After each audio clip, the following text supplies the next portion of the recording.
Welcome, everyone, to the Success Elevated podcast. As always, I'm your host, Hayden Lee, and I am joined this week by a very special guest. You were actually prompted to come in from Katie's breakout session, decided to come in and jump on the podcast. We're live on Facebook right now, which is super cool.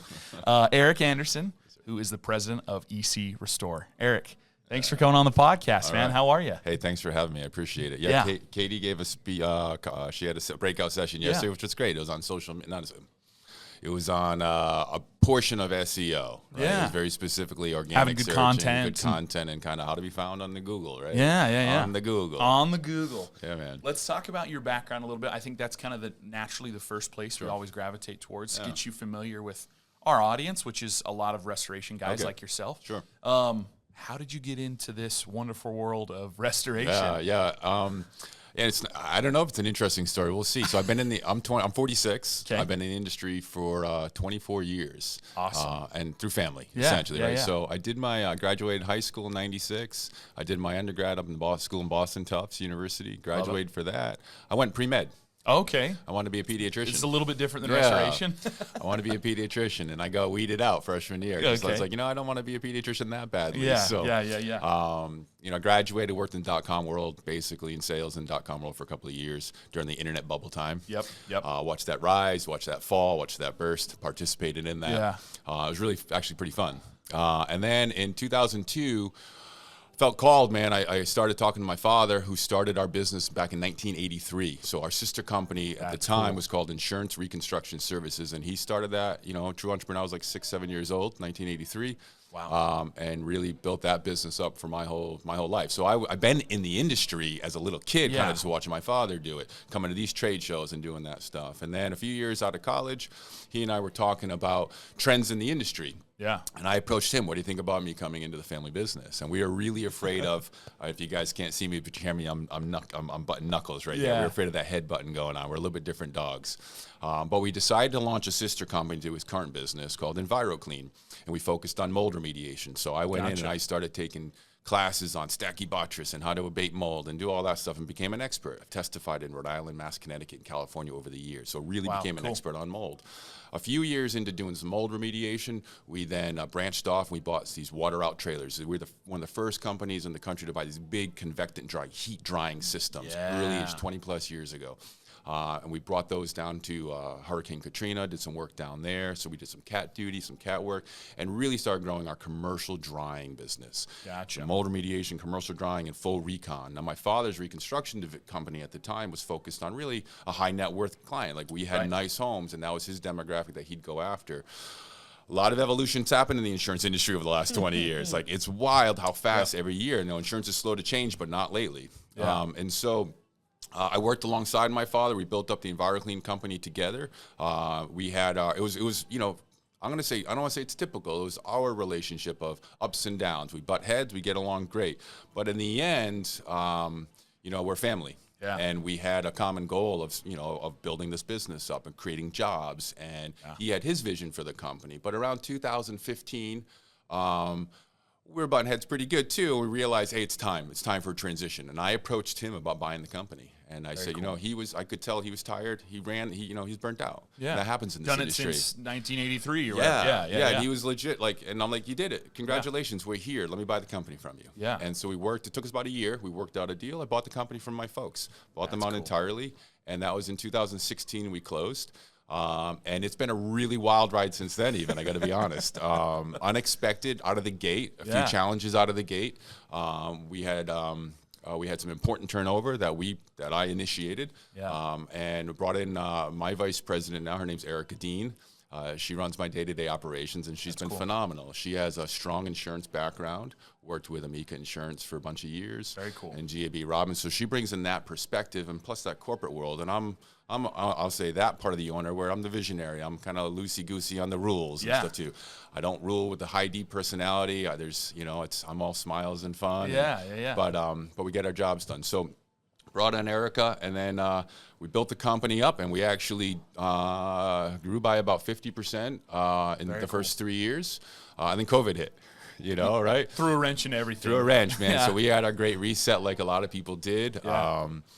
And our revenue basically got cut in half. Wow. And so that hurt. We had some furloughs, brought a lot of people back, but we took some time off for a few people.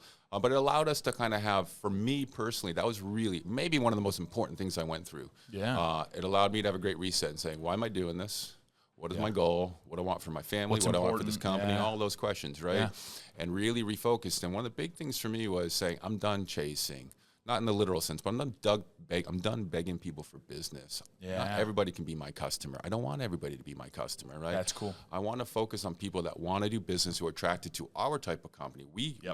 And so we became, that was really the start of really becoming a values-driven company, right? In this day and age, and especially right now, I'm seeing so many companies get bought. Right? Yeah. Private equity groups are coming in. They want to enter this space. 100%. We got large corporations that are growing exponentially because they're buying up small guys, and we have this transition going on, which is really difficult. The parent-child transition is hard in it's hard in any business, right? And it's hard, and we've done it now. I'm 8 years in, but I saw that trend, and now it's hitting me really hard. And I'm like, well, what happens if you sell out? Good for you. Like, fine, make your money, get your payday.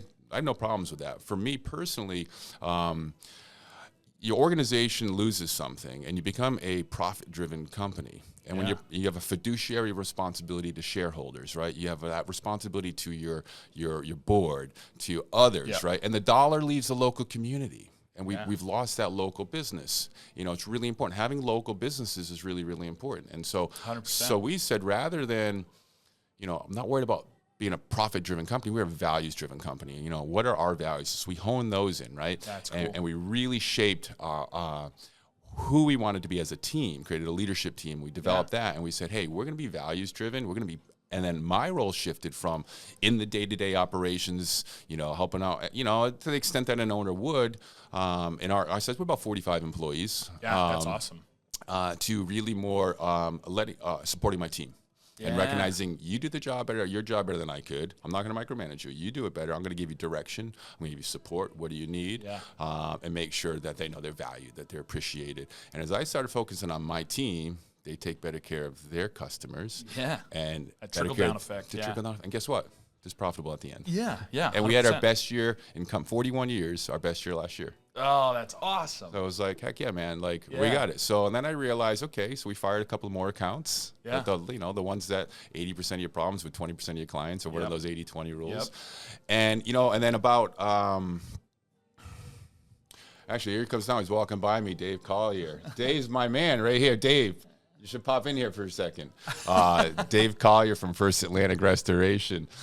He's the reason I joined CORE. Oh, this cat cool. Right here. We're on a podcast. We're on Facebook Live. We're also live right now. Yeah. And so I just was singing your praises. I said, because I'm at this point, I'm at this conference right now, and I called up Dave, a couple other friends in the industry that I really respect, and I said, Dave, I got this idea.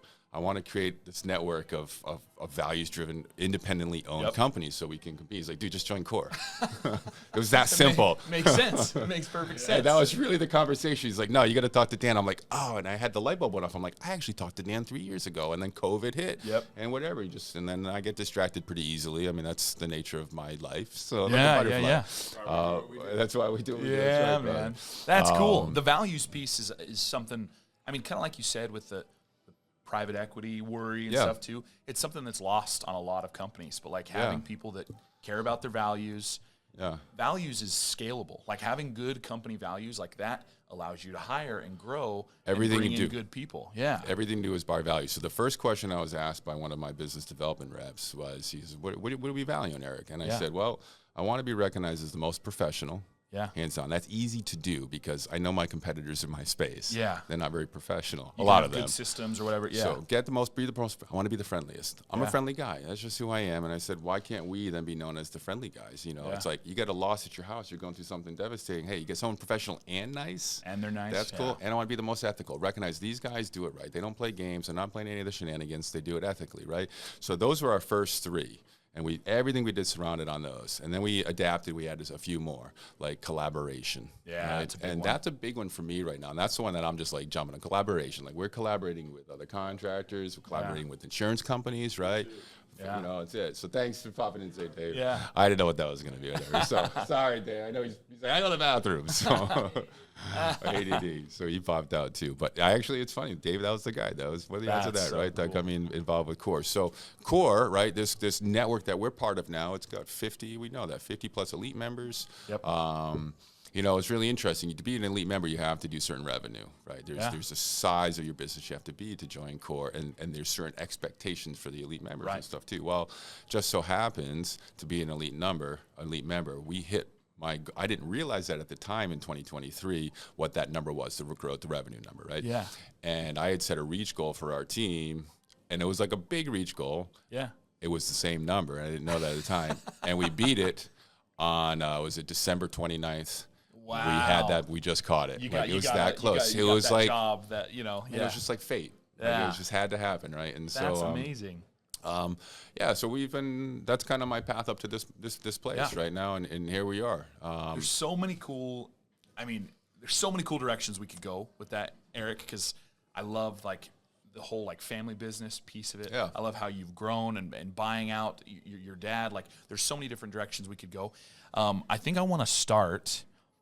You mentioned briefly there, and it's something that we're big on too here at Spot On Solutions, but the personality styles. You mentioned the D personality. Yeah. We're big on the DISC personality Sure, stuff. DISC is great. I know, I'm very familiar. What kind of, how did you get involved with like that personality style stuff? Sure. Why did you think that would be something important for your team to have awareness of? Yeah, so when you come on to our company, I ask often, I want you to be able to fit in, so they say, right? But really, how are you going to contribute? Yeah. Right. And so there's an element you have to align with our values to fit in. Totally. But then you have to bring a uniqueness. You have to bring a way to contribute. Right. Yeah. And DISC I've used for years. Yeah. I've always been that kind of guy. I like, there's Myers-Briggs stuff that I've used as well. Yeah, that's great There too. is so I've got this, I've got a website, that I use, and staff will use that. And what you can do when you really go the deeper in, you go to a DISC personality assessment, right? Yeah. Like really understanding, like I'm a high I if you haven't figured that out yet, right? Yeah. And then on any given day, it might be the supportive D or supportive S, like, depends on what my mode I'm into. But naturally, it's just like, I'll be friendly. Yeah. And that's it, and supportive, and that's you like talking me. to people, you like interacting with people. Yeah, I feed off of that energy, but I recognize what I am. I like to catch butterflies too, right? Yeah. I'm a visionary. I like to wander. I wander a lot. So you need someone like your vice president to kind of give you some direction at times. Yeah, all the time. Yeah, I'll ask for it. And so when we started, when I bought the company, within a week or two buying the company, I bought her a present for her office, a big yin yang. Yeah. She's the yang to my yin, right? Yeah. And it still hangs in her office, and we talk about, because it means even more to us today than it did in that moment, which is really fascinating how things start to evolve and grow. Yeah, 7 years later, 8 years later. Yeah. And so our whole staff, I've tried it before. I can't say I'm great at it, but we've had the whole staff do the DISC personality, and then or another type, and then you can learn. It's like, oh, that's why. It almost makes somebody more less judgmental, more forgiving, more 100%. Kind of like, oh, that explains why we clash over on this stuff. Okay, I get it. You're a C person. That means you're like analytical, and you're this type. And like, I need that person running my books. I need that person on collections. I need that person who's handling. I need this type of person handling phones. And you can kind of really fit and know that I got little bits and pieces of people, or personalities that really and then bring them all together. Into a company. It's like, yeah, man, this works. And I got to tell you, my team is pretty kick-ass. I've got great staff right now. Today, I can say I'm more happy with our staff overall than I've ever been since owning it, and then certainly since working it in the last 25 years. The Success Elevated podcast is brought to you by SOS Navigator. SOS Navigator is an on-demand training platform geared towards marketing, personal development, and business growth. We understand that as a business owner in the service industry, you wear a million hats. Let SOS Navigator be a simple and cost-effective way for you to continue to grow your business. Click the link in the show notes below and use code SOS Podcast to get 10% off your next on-demand training course. Do you think that's a big reason why, when we connected yesterday, I saw you had like 3 or 4 or 5. You have several team members here at this event with you. Is that a big reason why, like, you're bringing them to events like this? Is because you just you know that these guys are awesome, and to make them more awesome, they got to come interact at places like this. So absolutely. So this is my first collective or the core festival conference. Yeah. I've been to plenty of these over the years, Yeah. all the industry ones. And we send people to different ones. But I wanted, so this was a combination. It's Austin, it's a cool place. Yeah. I know Dan and the team at Core and what they were planning here. And so absolutely needed Erica to come and network and I brought my director of business development, come network. And basically I tell the staff, I tell the team, I said, just network, meet people, talk to people, see what's up, right? And create some allies around the country, whether you're in restoration, whether we do some marketing, you do a little business relationships. That we do work with the carriers that are going through Core as well, and that's important. And we get to meet companies, whatever. Yeah, you got a lot of vendors out here. We get the trade show. It's been great. And then so we decided. Then we added our fourth person, my senior estimator, and for multiple reasons, said no, you should come too because these are carriers, and you're writing the estimates, and I said let's all be on this. So it really comes down to let's be in sync. Yeah. Let's be on the same page. And so if I came by myself, I'm going to go back all hot, ready. Hey, I got this idea. And then I'm like, whoa, Eric, no, because they're in it, right? Yeah. But this gives us a chance to step out, one, as a team and kind of all observe the same thing, participate, have these. So we all go back fired up because you come out of something like this, you're like, I got new ideas I want to implement. So I think that's a big part. Then it's team building. We had a blast last night. Yeah. We went out. They had a great party up on the deck, and we stayed there, and you just hung out, and you meet people, and it was just a really nice time. It was a great night last night, and we hung out, and then tonight we're going to Joe Rogan's Comedy Club. Love it. And when Jay started, my director of business development, he's here. He started with my company about 4 years ago, almost to the day, right after COVID, 2020. And so that was when our office was empty. It was just, I went into the office every single day, and I had nobody coming in. And it was like, the first few months were kind of wild, right? Yeah. We're wiping down Amazon packages. Yeah. And there's your team's small because you had to, cut we cut some teams. But I hired a sales guy. Yeah. I was like, he's like, I can't believe. And I said, no, this is when we go into invest in this stuff, right? But he came into the office, and we would sit across from each other, across the hall from each other, and he just start. And it was, work was a little bit different then too. You had like this kind of reprieve of like, so we would talk Joe Rogan's podcasts all the time because he had all the guests on and stuff during COVID, questioning all stuff. So it was great. And so full circle now, Jay and I are here in Austin. We get to go to this comedy club, since he moved to Austin. So we're pretty excited about that tonight. But so it's team building. The team building thing is important, and I love that you said, because we feel the same way here, and we obviously go to trade shows where we do digital marketing and build websites and stuff. Like, we come here because we want to network and meet potentially new clients and customers. Sure. But the other reason is coming to events like this, we also get to take a step away from the business and be like, okay, what can we do to help make it better? And there's something weird, like psychologically, about doing that, is because you really can look at your business from like a 30,000-foot view and be like, this is what we need to do, or this is the team members that we need to hire, or this is the training we need to offer to help them grow. And it's something weird psychologically that happens when you do it. Man. Yeah, you go away. So you come away with a nugget. I always say, if I'm going to spend money to go away for work, I need at least one nugget. Yeah, you something to go home good with, thing. right? Yep. But you're right. Even sometimes, honestly, it's a plane ride. Yeah. You get on the plane, you just kind of checked out, and you're like, I'm here. That's why I love skiing. Skiing's my passion. Yeah, okay, love it. And it took me, and I'm a really high energy guy. I'm trying to have to actually tone it down a little bit, right? But You're good. I got 2 people on Facebook Live still with us. Heck yeah, I love it.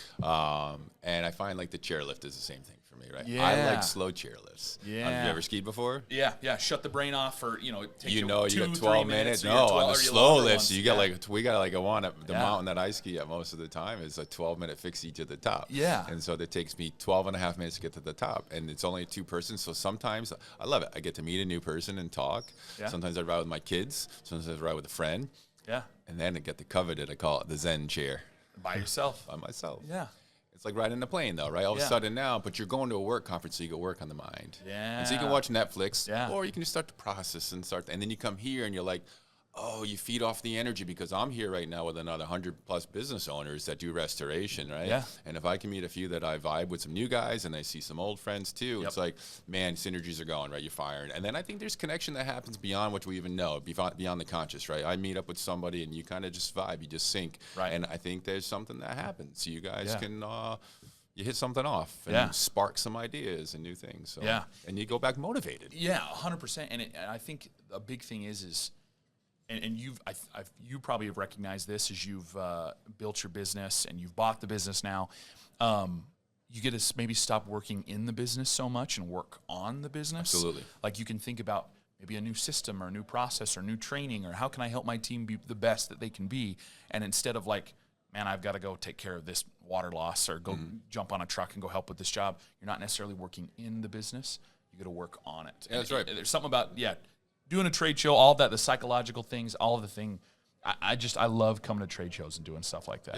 Yeah. And you can meet some good vendors out there. You know, I made a point of, I'm going to say in this trade show in particular, you know, with joining Core, and I'm sharing this with some new member prospects. So I made a point of going and seeing every vendor in there and talking to every booth. Yeah. They spent the time to be here, and I know it's not a huge conference. Like there's not a ton of opportunities. So let me give them a chance to see our company. And I met a few great guys. So it's like, okay, let's let's talk, figure out how we integrate this. How do we at least have you in the next conversation with our company? So that comes from that too.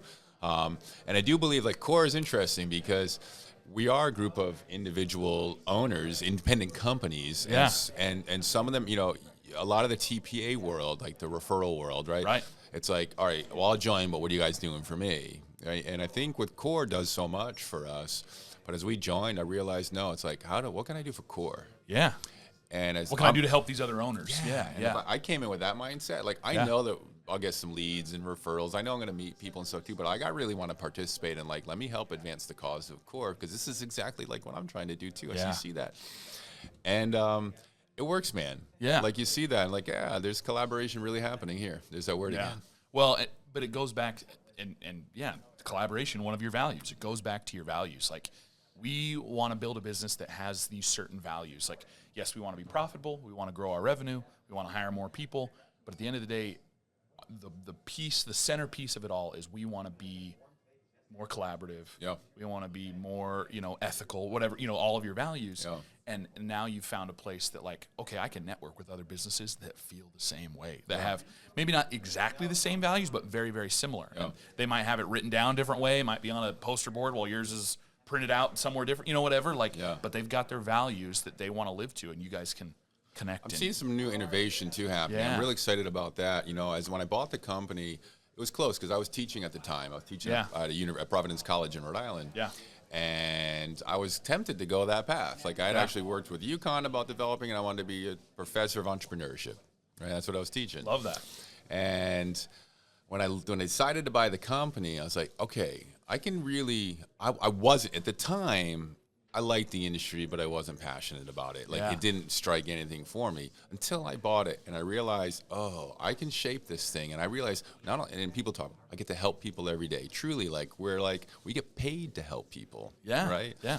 That's really cool. And but as this innovation starts to come in, I'm like, a lot of the training, let's just call, a lot of the experiences I've had, plus the ideas coming in of how to do business a little bit different, right? Yeah. And I'm really fed up lately with greed, right? With this idea of the corruption in business. Let me squeeze every dollar I can out of this, And, or your team, my teammates too, it's like, no, I want to be like the best paying restoration company around too. Yeah. Like that's a goal. And we're doing it. Like, I think locally probably are, right? And stuff. So I want to, we started having, I guess he's a teacher, but he's a shamanic practitioner. He comes in, does guided meditations and sound baths for our staff on the regular. That's cool. We're starting incorporating really, and what I find with that brings our team together. Totally. Those who are ready, those who want to participate. You don't have to. It's okay. But we're having this stuff available where allowing me, by doing all these synergies, it's allowing me to continue to work on the business, like you were just saying, versus having to immerse myself in, all right, well, I got to call this adjuster back, and I got to figure out this. No, my team does that better, man. They do it better than me. They don't want me doing it. Yeah. They say, no, get out of the way, Eric. Get out of the way. Like, if I say, and they say, stop, just get butt out. Butt out. Like, we got this. You can work on that.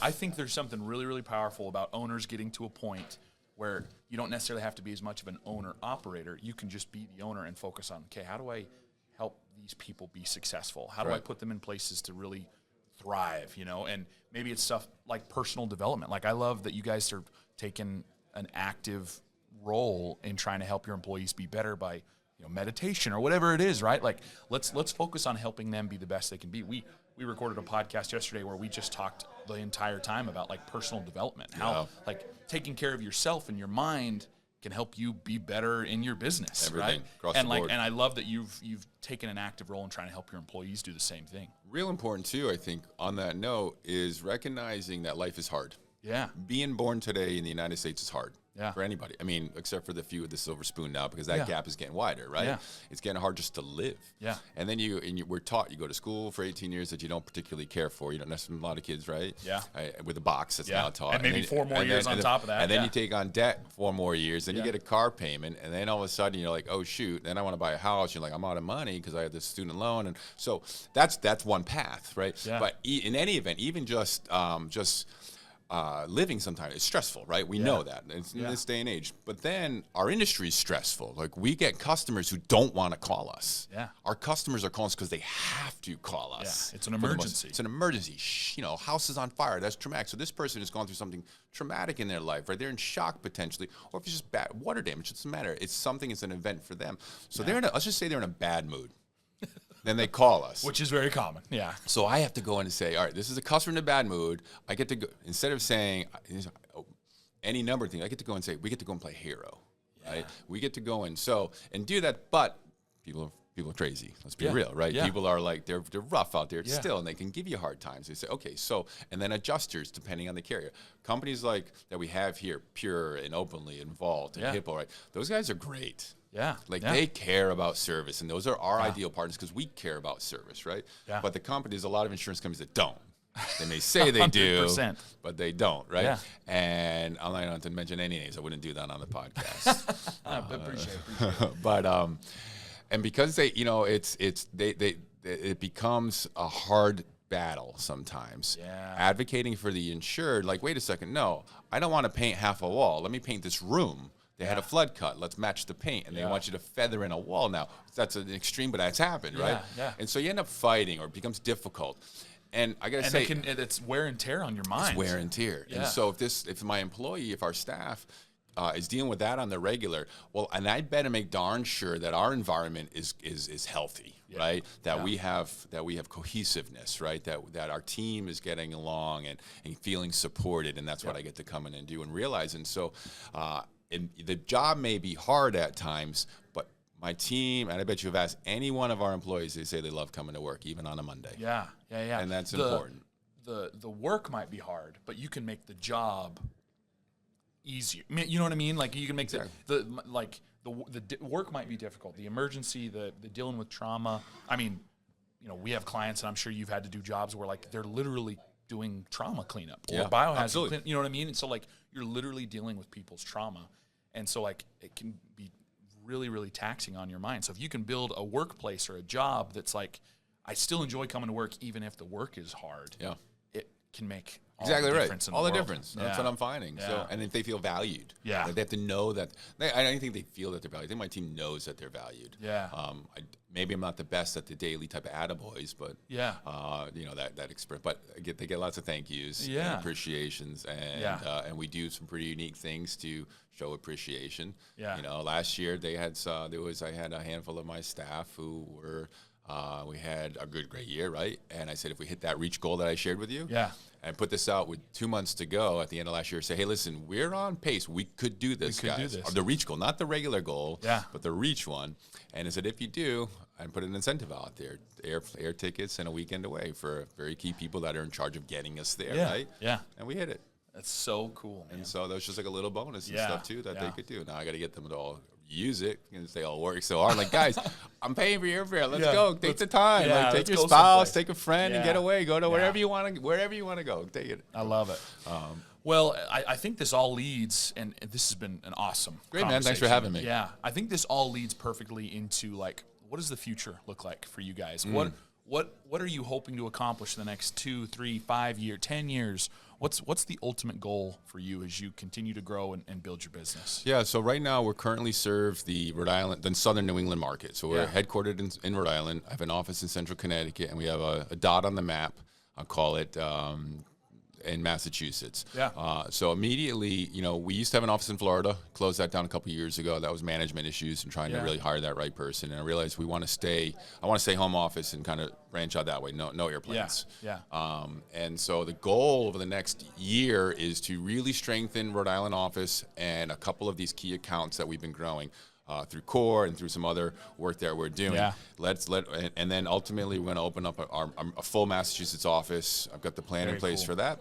And that'll help us cover all of Rhode Island, all of Mass, all of Connecticut, Southern New Hampshire, and Vermont, and be better service that way. So that's our expansion goal in the immediate. After that, I'm pretty an open-minded guy. I like to ride this river of life now, and recognizing that, right? It's not the destination, it's the journey, as they say, right? Yeah. And that's, but really, if you that's what it is. This moment, I'm here now, right? Yeah. And so it's about being present, but paying attention to the future. So I think that's the goal we're going to work towards. I don't have financial goals at all. I don't care. It's going to be. You just want to grow. I have a way of life that I want to live, and it's not anything extravagant by all means. I do love to ski. Yeah. So I do want freedom.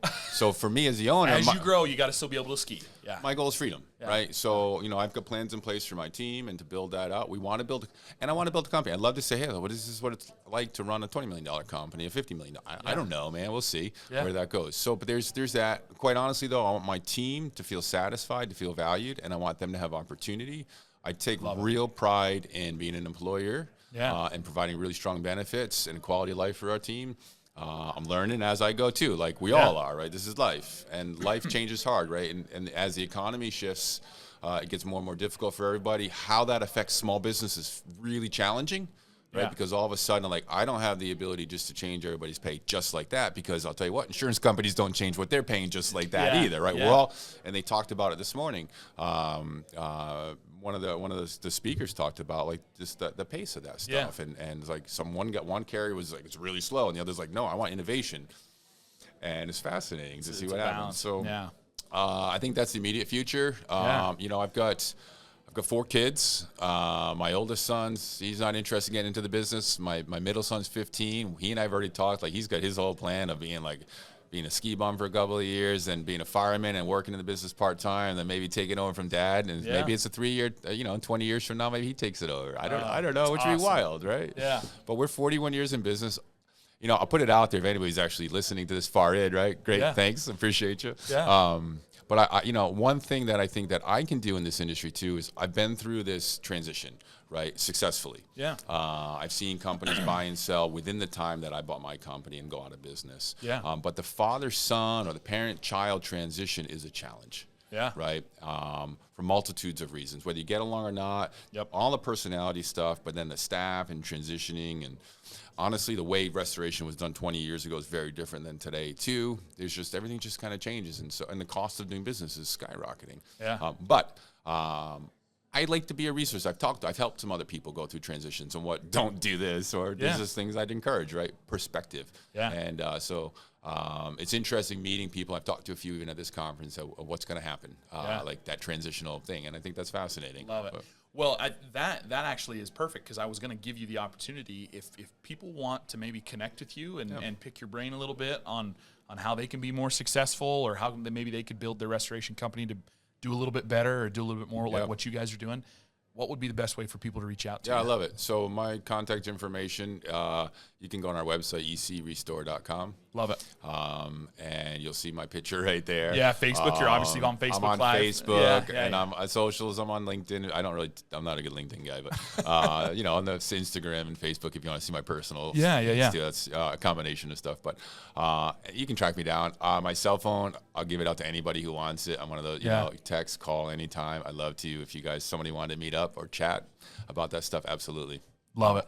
Eric, seriously, thank you so much for coming on the podcast. Hayden. This was an awesome conversation. I'd like to have you on again in the future. If you're available, we can do it over Zoom or whatever. We're based out of Idaho, so we're kind of on opposite ends of the country, but maybe at the next collective, or potentially we can do something over Zoom. When I come visit you guys in Idaho, for skiing.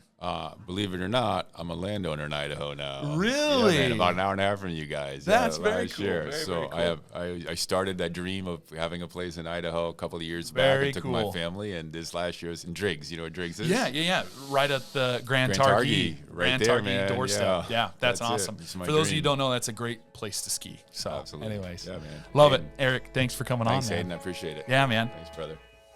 This has been Success Elevated, making you a little bit better one show at a time. Thanks for joining us. Please subscribe on YouTube or any other major podcast platform to listen to more episodes. We are proudly brought to you by Spot On Solutions. If you'd like to learn more about how we can help you grow your business, please check us out at spotonsolutions.com.